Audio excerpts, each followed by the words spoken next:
ETs, então.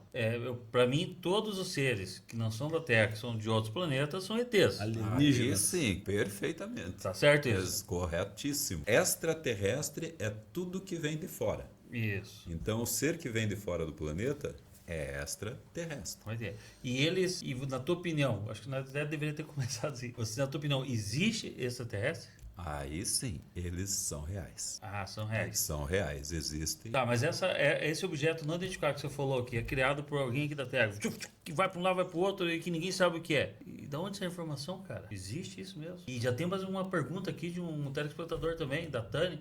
Existe a Área 51? É real? Onde os caras escondem os ET lá nos Estados Unidos, etc. Onde foi capturado ET. Essas coisas aí, cara, maluquíssimo. Existe mesmo? A Área 51, ela existe, mas nunca ninguém viu nada. A única autópsia que fizeram de um ET, que era nos anos, não sei se foi nos anos 90, mas uma autópsia muito mal feita, não era, depois ficou provado que era tudo uma simulação. Um vídeo lá, um negócio mesmo.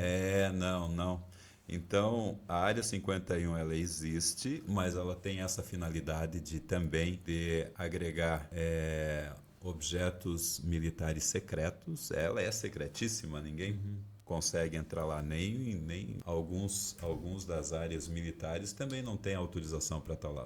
É bem restrito mesmo. Mas aí entra a questão de que muita gente não gosta, mas eu vou falar. Existe muita exploração econômica em cima do tema para vender e ganhar dinheiro. Então, isso é uma forma de você atrair a atenção das pessoas para que elas vão buscar o teu produto, a tua revista, o teu tema, o teu livro que você está fazendo, né? Eu não concluí aqui a criação do livro Guerra dos Mundos. Quando Orson Welles fez a narração em 1937 no rádio de Guerra dos Mundos, a narração dele foi tão real que muitas pessoas se suicidaram imaginando que a Terra estava sendo realmente invadida por marcianos. Sério isso? É sério, isso aconteceu em 1937. Mas o único ET que eu vi foi o ET do Rodolfo, ET Rodolfo lá.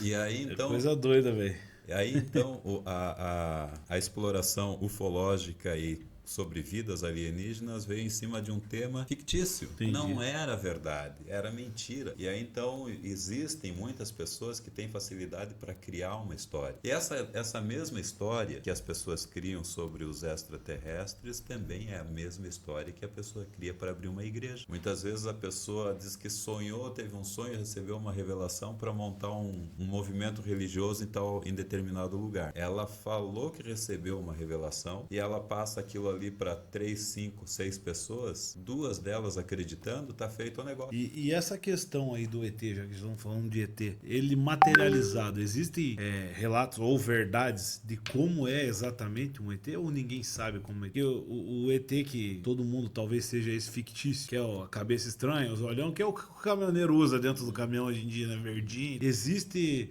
relatos ou estudos que comprovam que ele tem esse formato mesmo, ou que ele é igual a um ser humano, ou que é um bicho feio. Tem um motorista do grupo, o Bayer, ele já viu o ET, ele falou pra nós, e ele falou que era verde, entendeu? Às vezes não tava maduro ainda. Ele viu?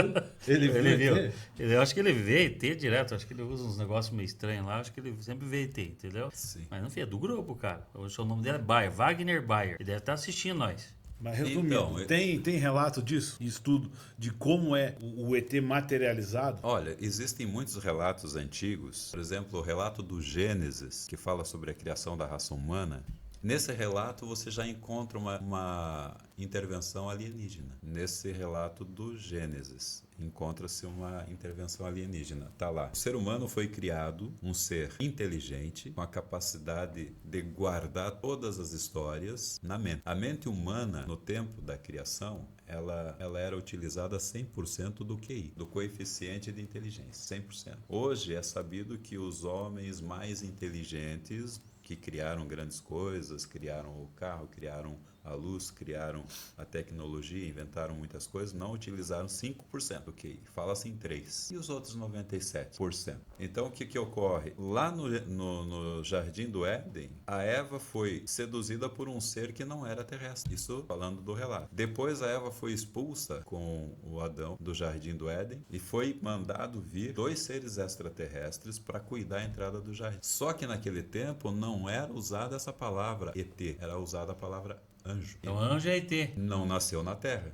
Não, mas anjo, calma aí. Pô, não me sacaneia. Até hoje, anjo, pra mim, era pessoas que nasceram na Terra, morreram, foram pro céu. Aí Deus transformou eles em anjo para ajudar a gente a cuidar de nós aqui na Terra. Não é isso? Não. Agora virou extraterrestre, meus anjos? Não, no Mas relato. acabou com meus anjos agora. No relato. Tá de sacanagem. Nos relatos que existem, nos relatos antigos, sempre se falou em anjos, mas eles não são terrestres. Primeira vez que eu ouço isso. Eles não são daqui. Então todos eles vieram de fora. Aí nós temos no planeta Terra dois tipos de energia que atuam sobre o ser humano: a energia do bem e da verdade e a energia do mal e da mentira. Existem anjos bons. Já ouviu falar que existem anjos maus? Sim, isso eu já ouvi. E fala-se na ufologia que existem os ETs, os Greys, que são os maus. Greys são maus.